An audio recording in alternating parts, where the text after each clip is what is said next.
भविष्य प्लान। आज बाबा भविष्य प्लान बता रहे हैं। फर्स्ट तारीख को कि अब क्या प्लान होना चाहिए। कल भी बाबा ने बताया और कल के सुबह की मुरली में भी महादानी बनना है, महाकल्याणी बनना है। कल भी बाबा ने कई होमवर्क दिए, तो आज भी बाबा बता रहे हैं विश्व परिवर्तक, विश्व कल्याणकारी, वरदानी व महादानी, नजर से निहाल करने वाले बाबा बोले, अपने को विश्व परिवर्तक व विश्व कल्याणकारी समझते हो। विश्व की हर आत्मा को संदेश देने वाले समझते हुए विश्व में कहाँ तक संदेश दे पाए हैं, इसका हिसाब किताब निकालते रहते हो। जहाँ जहाँ संदेश देने का कर्तव्य अब होने वाला है, इसके लिए नए नए प्लान बना रहे हो। जो जिसका कर्तव्य व जिम्मेदारी होती है, उस कर्तव्य के प्रति उसके सदैव प्लान चलते रहते हैं।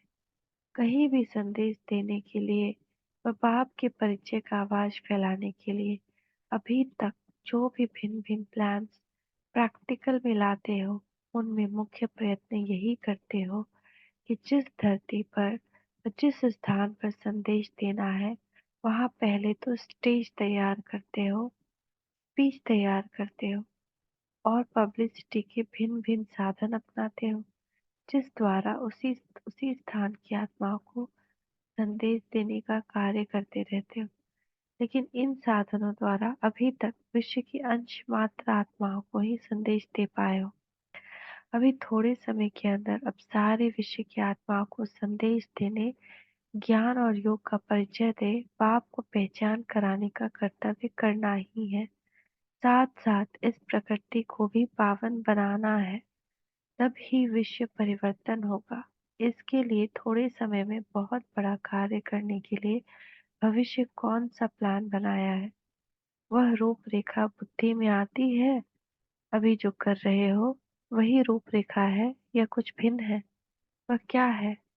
वह इन एडवांस देखते हो व चलते चलते देखेंगे। अगर स्पष्ट है तो दो शब्दों में सुनाओ। जब भी शॉर्ट है तो प्लान भी शॉर्ट चाहिए, जब समय भी शॉर्ट है तो प्लान भी शॉर्ट चाहिए। शॉर्ट हो लेकिन पावरफुल हो। वह दो शब्द कौन से हैं? भविष्य प्लान प्रैक्टिकल रूप में दो शब्दों के आधार पर ही होना है। दो शब्द पहले से भी सुनाए थे। एक तो साक्षात बाप मूर्त, दूसरा साक्षी और साक्षात्कार मूर्त। एक तो साक्षात बाप मूर्त मतलब बाप समान बनना, और दूसरा साक्षी दृष्टा बन साक्षात्कार मूर्त बनना। जब तक यह दोनों मूर्त नहीं बनी है, तब तक सारे विश्व का परिवर्तन थोड़े समय में कर नहीं पाएंगे। इस प्लान को प्रैक्टिकल में लाने के लिए जैसे अब भी स्टेज और स्पीच तैयार करते हो, वैसे आपको अपनी स्थिति की स्टेज तैयार करनी पड़े।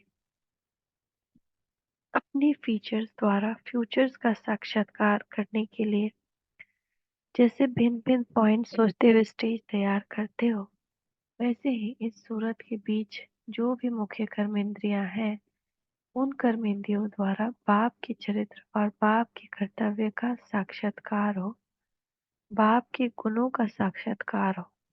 यह भिन्न भिन्न पॉइंट्स तैयार करनी पड़े, नैनों द्वारा नजर से निहाल कर सको। अर्थात नैनों की दृष्टि द्वारा उन आत्माओं की दृष्टि वृत्ति और कृति चेंज कर दो। मस्तिष्क द्वारा अपने व सभी स्वरूपों का स्पष्ट साक्षात्कार कराओ।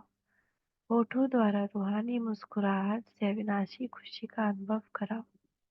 सारे चेहरे द्वारा वर्तमान श्रेष्ठ पोजीशन और भविष्य पोजीशन का साक्षात्कार कराओ। अपने श्रेष्ठ संकल्प द्वारा अन्य आत्माओं के व्यर्थ संकल्पों व विकल्पों की बढ़ती हुई बाढ़ से और अपनी शक्ति के अल्प समय में किनारा कर दिखाओ। व्यर्थ संकल्पों को शुद्ध संकल्पों में परिवर्तित कर डालो। अपने एक बोल द्वारा अनेक समय की तड़पती हुई आत्माओं को अपने निशाने का, अपनी मंजिल के ठिकाने का अनुभव कराओ। वह एक बोल कौन सा? शिव बाबा। शिव बाबा कहने से ही ठिकाना व निशाना मिल जाए। अपने हर कर्म द्वार अर्थात चरित्र द्वारा चरित्र शिव बाप की नहीं, आप हर श्रेष्ठ आत्मा के श्रेष्ठ कर्म भी चरित्र है। साधारण कर्म को चरित्र नहीं कहेंगे। बाबा ने कहा ना, चरित्र कैसी होनी चाहिए, चरित्रवान देवताओं को कहते हैं। तो हर श्रेष्ठ कर्म रूपी चरित्र द्वारा बाप का चित्र दिखाओ। जब ऐसे रूहानी प्रैक्टिकल स्पीच करेंगे तब थोड़े समय में विश्व का परिवर्तन करेंगे। इसके लिए स्टेज भी चाहिए। स्टेज की तैयारी में क्या क्या मुख्य साधन अपनाते हो वह जानते हो ना। वह आप लोगों की विशेष निशानी है। स्टेज को सफेद करते हो, यही आप लोगों की मुख्य निशानी अथवा सिंबल है। जैसे ड्रेस प्रसिद्ध है ना, तो जिसे आत्मा की स्टेज वैसे बाहर की स्टेज को भी रूप देते हो। तो ये बातें जो स्थूल मुख्य निशानी अथवा सिंबल है, तो यह बातें जो स्थूल स्टेज पर रखने का प्रयत्न करते हो, उनमें से एक चीज भी स्मृति में न रहती है, तो सही रूप में नहीं होती, तो स्टेज की झलक अच्छी नहीं दिखाई देती। इसी प्रकार जब अपनी स्थिति की स्टेज द्वारा प्रैक्टिकल स्पीच करनी है, उसके लिए भी इन सभी बातों की तैयारी करनी चाहिए। लाइट चाहिए अर्थात डबल लाइट स्वरूप की स्टेज चाहिए। ये तो जानते हो ना, दोनों ही लाइट। अगर स्टेज पर कोई हल्का ना हो, उठने बैठने में भारी हो, तो स्पीच सुनने के बजाय लोग उसको देखने लग जाएंगे। तो यहाँ पर भी डबल लाइट की स्थिति चाहिए और माइक ऐसा पावरफुल हो जो दूर तक आवाज स्पष्ट रूप से पहुंच जाए। तो माइक में भी माइट हो। एक संकल्प करो, एक नजर डालने से ही वह नजर और संकल्प लाइट हाउस का कार्य करे। एक स्थान पर होते हुए भी अनेक आत्माओं पर आपके श्रेष्ठ संकल्प और दिव्य नजर का प्रभाव पड़े। ऐसा पावरफुल माइक बनाना पड़े। तो माइक कौन सा हुआ? संकल्प और नजर, दिव्य और रूहानी दृष्टि।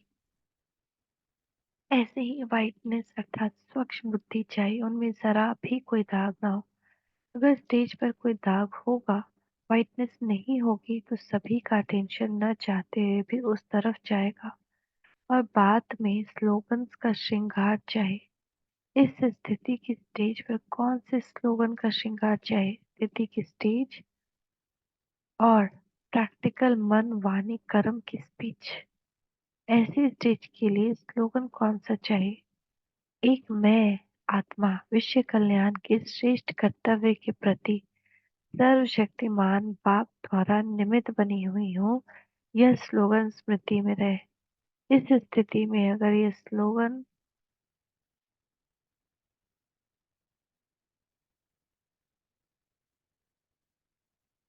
याद नहीं रहेगा तो स्टेज सुंदर नहीं रहे लगेगी। विशेष धारणाओं के ही स्लोगन है। तो पहला क्या है? मैं आत्मा विश्व कल्याण के श्रेष्ठ कर्तव्य के प्रति सर्वशक्तिमान बाप द्वारा निमित्त बनी हूँ। दूसरा स्लोगन, मैं आत्मा महादानी और वरदानी हूँ। जिन भी आत्माओं को दान लेने व देने का साहस नहीं, उनको भी वरदाता बाप द्वारा मिले हुए वरदानों द्वारा अपनी स्थिति से के सहयोग द्वारा वरदान देना है। तो स्लोगन क्या होगा? मैं महादानी और वरदानी। यह है स्पष्टीकरण। तीसरी बात, मुझ आत्मा को अपने चरित्र बोल व संकल्प द्वारा अपने मूर्त में सभी आत्माओं को बाप दादा की सूरत और सीरत का साक्षात्कार कराना है। इस प्रकार जो स्टेज को सुंदर बनाने का स्लोगन है वह भी स्मृति में रहनी चाहिए। से अपनी स्टेज और स्पीच को तैयार करो।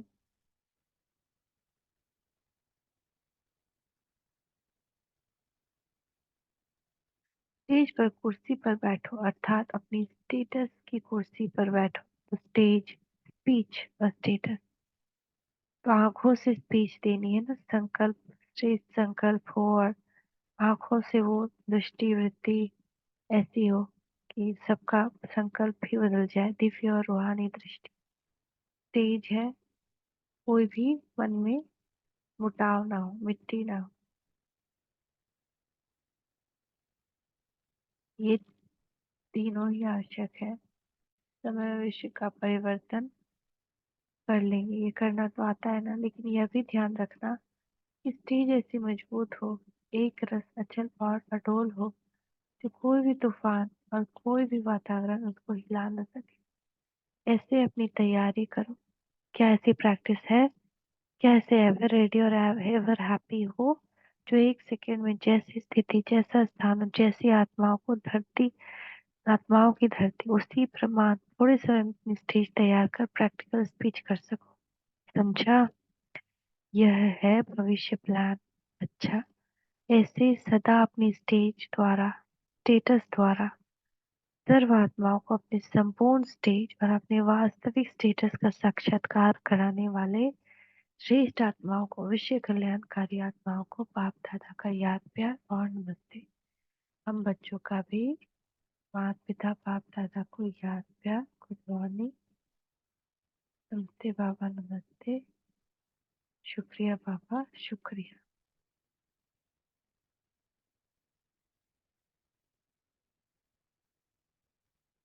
महावाक्यों का सार। जैसा सेवा करने के लिए स्टेज स्पीच तैयार करते हो, तो विश्व सेवा के लिए अपनी स्थिति की स्टेज तैयार करनी। सूरत के बीच जो कर्म इंद्रियां हैं, उन द्वारा बाप का चरित्र और बाप के कर्तव्य का साक्षात्कार कराना। नैनों द्वारा नजर से निहाल कर सको, मस्तिष्क द्वारा सभी के स्वरूप का स्पष्ट साक्षात्कार कराओ। होठों पर रूहानी मुस्कुराहट से अविनाशी खुशी का अनुभव कराओ।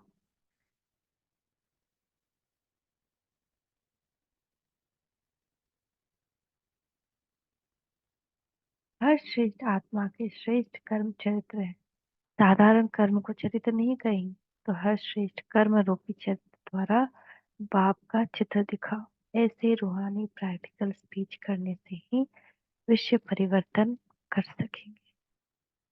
ओम शांति, ओम शांति, ओम शांति।